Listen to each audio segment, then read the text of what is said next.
Las medidas de dispersión que vamos a utilizar son las siguientes. La amplitud total o rango, o sea, la diferencia entre el valor mayor y el valor menor observado. La desviación típica, o también llamada desviación estándar. El rango intercuartílico, RIC, que es la diferencia entre el cuartil 3 y el cuartil 1. Y el coeficiente de variación. Como decíamos, la amplitud total o el rango es la diferencia entre el mayor valor y el menor valor del grupo de datos que estamos trabajando. Para calcularlo se trata de hacer una simple resta entre, por ejemplo, si trabajamos la variable edad, entre la edad máxima que se observa, la persona que más edad tiene, y la que menor edad tiene. Por ejemplo, si la mayor tiene 80 y la menor tiene 20, 80 menos 20, 60, ese sería el rango o amplitud total de los datos que se están trabajando. Nos daría una primera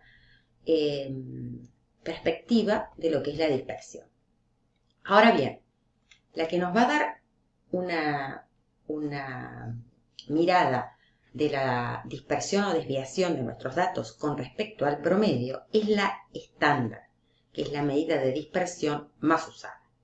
Y la estándar es un promedio. Algunos autores la llaman el promedio de promedios. Se trata de lo siguiente. Se ve exactamente el punto del promedio del grupo, por ejemplo, en edad, el promedio de la edad, y desde allí se mide la distancia que hay entre cada una de las edades de los sujetos encuestados o de los pacientes que se están estudiando y ese promedio.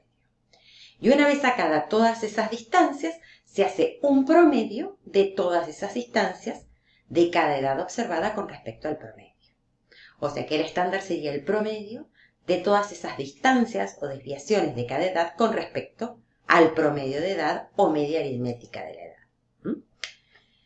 Si bien hay un tratamiento matemático de ello, se elevan al cuadrado todas esas distancias para que queden todas positivas, porque no nos importa si están por debajo del promedio o por encima del promedio, sino a qué distancia están del promedio.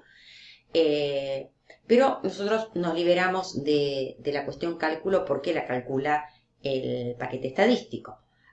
Ahora bien, sí tenemos que saber exactamente cómo interpretar. Y bueno, el valor, en el caso de la edad, si tuviésemos un promedio de 30 años y un estándar de más o menos 2 años, así la interpretaríamos, tendríamos un promedio de 30 años, un estándar de más o menos 2 años, o sea que las edades del grupo estudiado oscilarían en promedio entre 28 y 32 años, o sea, le hacemos el más y el menos a 30, que es el promedio, entonces ahí nos daría esa oscilación promedio para abajo y para arriba de la media aritmética. Esa sería la desviación estándar.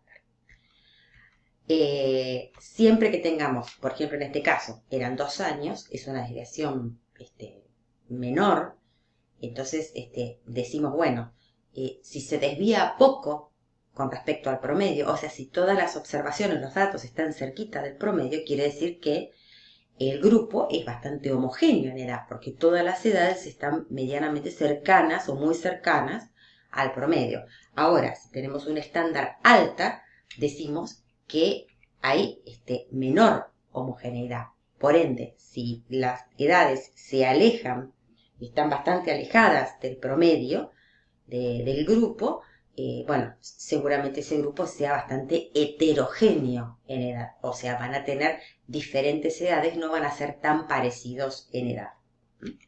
O sea, tenemos que tener en cuenta a la hora de interpretar que a menor dispersión es mayor la homogeneidad y a mayor dispersión es menor la homogeneidad, o sea, mayor la heterogeneidad. Bien, la siguiente la conocemos por el diagrama de caja o box plot, y es el RIC, el rango intercuartílico, que marcaría la diferencia entre el cuartil 3 y el cuartil 1. Sería gráficamente el box, la caja en el diagrama de caja. Cuanto menor sea el RIC, la misma interpretación que el estándar, cuanto menor sea esa diferencia entre el cuartil 1 y el cuartil 3, bueno, más heterogénea va a ser esa población. En el diagrama de caja veíamos que las cajas más largas eran las poblaciones más heterogéneas y las cajas más pequeñas eran las poblaciones más homogéneas. Muy bien.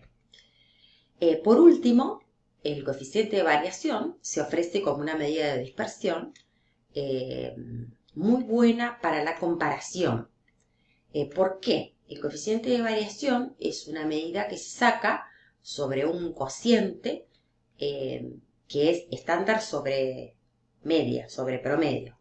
Y a ese cociente se lo multiplica por 100. O sea que el resultado es un porcentaje. Entonces nos permitiría comparar dispersiones entre dos o más variables que que tienen diferente unidad de medida. Porque al dar un porcentaje puedo comparar centímetros con kilos, centímetros con años, kilos con años, bueno, diferentes variables con diferentes unidades de medida, porque el CB es un porcentaje. Así que es una medida que nos sirve mucho para comparar. Con esto quedaría cerrado el tema medidas y el análisis e interpretación de los datos estadísticos.